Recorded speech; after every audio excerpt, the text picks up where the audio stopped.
Probably just like you, Annie and Cliff, who are a couple, they thought, we're bored, let's just build our dream home. And they did. They built their dream home. It was only 1/12 of the size of what this dream home is because it's more of a miniature dream home. It is. It looks like a dollhouse, but unlike any dollhouse I've ever seen in my life. It looks like so much fun. So much detail in every room. Right. They have little newspapers. They have books on every shelf. I mean, there's wallpaper. There's little tables. There's a pocketbook hung on the side of a chair. I mean, I don't know how long they actually spent making this dream home. Oh, hours and hours. You should see the garage. The garage has got the tools in it and everything. It looks a little messy. Yeah. It's just incredible. The kitchen, it has like little fake fruit in it. It's incredible, the detail. Like, they need to stage homes.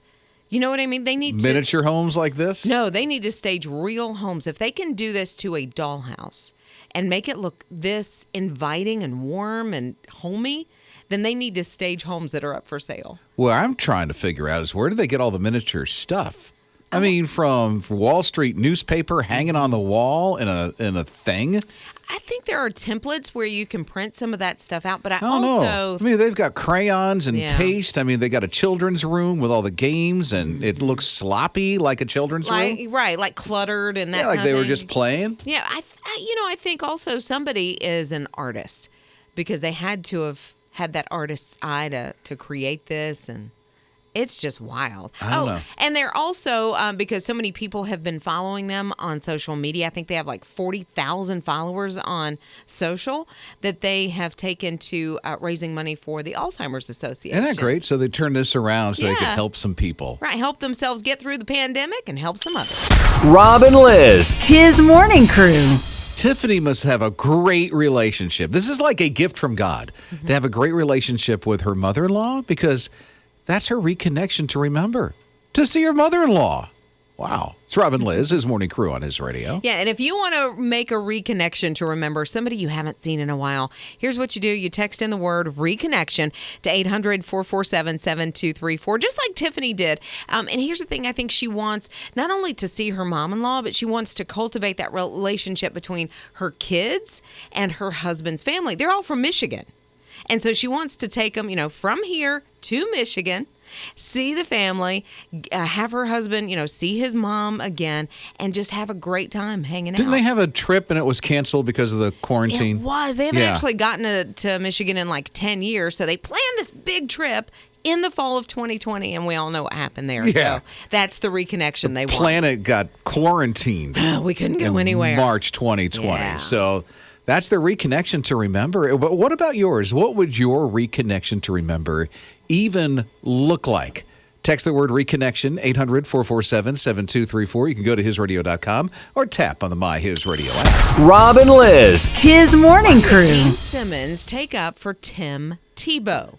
His morning crew with Rob and Lizz, his radio. The first thing you think with Gene Simmons is, why would he defend anybody who is of faith? Oh, sure. You would think the guy is one of the front men of KISS. Yeah. The guy is all over TV for the most part. If you ever watch his reality series, you're like, he's not kind of like going to church every Sunday. I wouldn't think.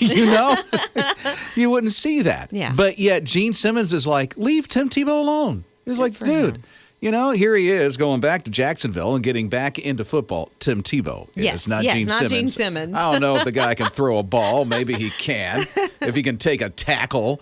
But Tim Tebow can, and Tim Tebow is really into, hey, this is who I am.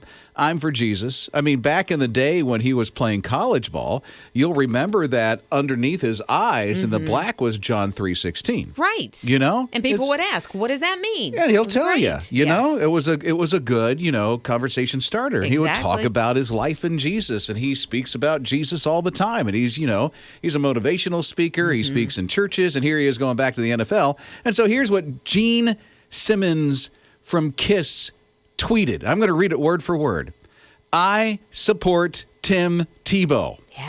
Yeah. And then he goes on and says, he is widely criticized and made fun of simply because he's a man of faith who believed in his Christian values. Shame on, and he mentioned something there, I'm not going to go there, and the rest of the world for stooping so low. Good on Gene Simmons honestly, for taking up for, we can love people and we should love that. Jesus instructs us to love people who are different than we are. You don't put somebody down. You don't judge somebody, right? And that's what Gene Simmons says. He may not agree with Tim Tebow, unfortunately, but he says this man stands for his beliefs and his values. Stop putting him down for it. Leave him alone. Leave him alone. Let him live his life. Yeah, exactly. And Tim Tebow's living his life for Jesus. That's clear. You see that. And I like that Tim Tebow has stood strong in his faith, that Gene Simmons has took notice, and he's like, hey, I respect the guy for it. You should too. Yeah, Tim Tebow has put up with a lot of stuff from the world. Being called out for his faith. And I'm sure he's had some dark moments at home where he's, his heart has hurt, but he has stood strong in his faith and hasn't backed down from what the world says. And then I think about you, and I don't know where you are when it comes to people around your life and how they treat you because you live for Jesus. Yeah. But take the example of what Tim Tebow is. He just stands strong. And so you can too. So if there are people in your family that surround you at work that are like, maybe making fun of you, there's somebody else who's noticing and going, I respect that person. Mm-hmm. They respect you because of the way that you're living. So don't give up. Stand strong because you're going to gain some respect out of it. Rob and Lizz. His morning crew. Your dream job. It's His Morning Crew with Rob and Lizz, His radio. Liz is like into the royal family and everything that you need to know about the United Kingdom. So the question I would have for Liz this morning is, what in the world does a castle officer do? I guess just takes care of the castle itself. The overseer, if you will. You said guess. Well, because you don't know. I don't know. I thought she would know. I know what the Queen does. I'm not sure what the officer of the castle does. Well, there's this castle that's in England. I don't know if you even heard of it. It's on St. Michael Mount in Cornwall. It's a little island of its own, except for a causeway that connects the mainland to the island when the tide is really low. Mm-hmm. And then when the tide's high, it covers it up. You got to get there by a ferry. But they're looking for somebody who will be the castle officer. I don't know what that means, but you'll be the castle officer. I can tell you, this thing is really old, this castle. Yes, it is. It's beautiful. Yeah, it was around in 1135. Wow. Yeah, so they don't make them like that anymore. I don't know if a castle officer is like the handyman, but can you imagine trying to fix up that joint? Yeah, right. And I don't know if it's somebody who secures the castle because that could fall under officer. But maybe they want you to flip it. Flip it? Yeah. Recessed lighting, the backsplash, the wood floors, a chef's kitchen. Sure.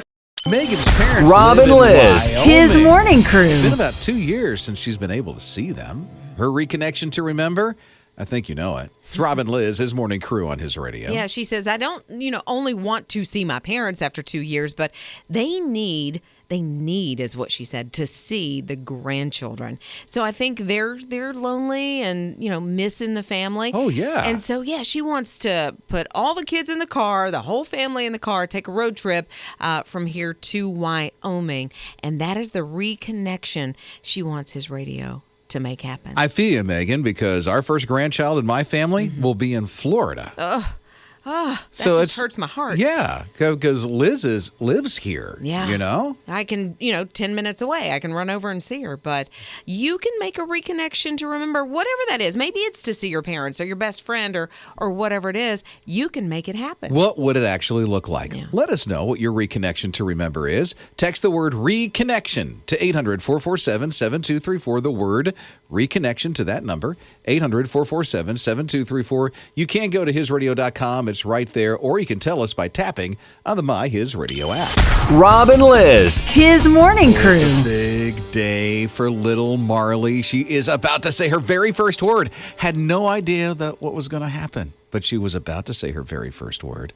It's Rob and Lizz, His Morning Crew on His Radio. Holding up in the bathroom mirror is Chris, Marley's uncle. I know, and I love the relationship between these two. And here's what she said for her very first word. Is it mom?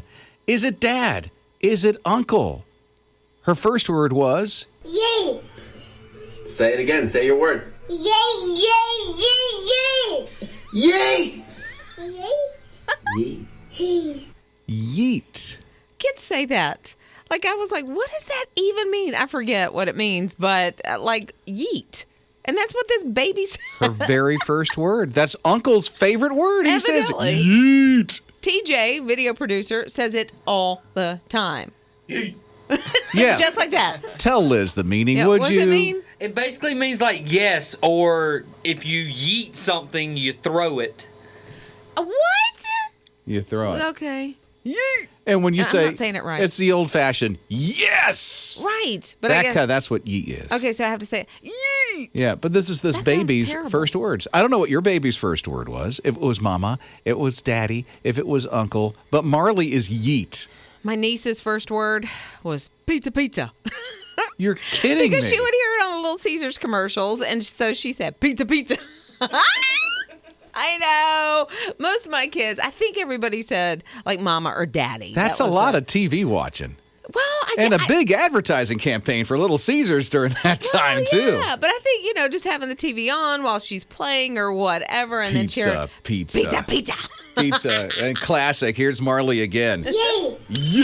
Rob and Lizz. His morning crew. Little baby Marley's first words was... Yay! That's her, actually. Yay! Yeet.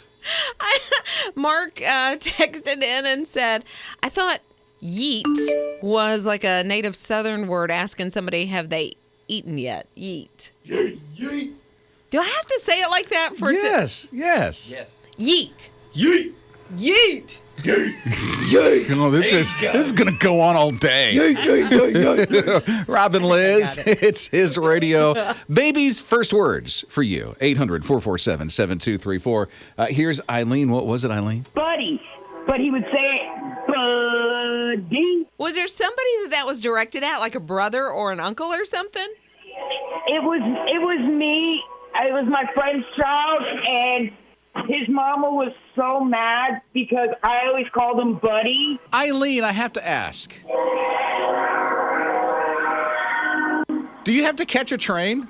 No. Where are I'm you? at work, and I'm right by the train. I'm sorry. It sounds like you're at the train station getting ready to leave. I'm close enough to it. Yeah, you are. All aboard!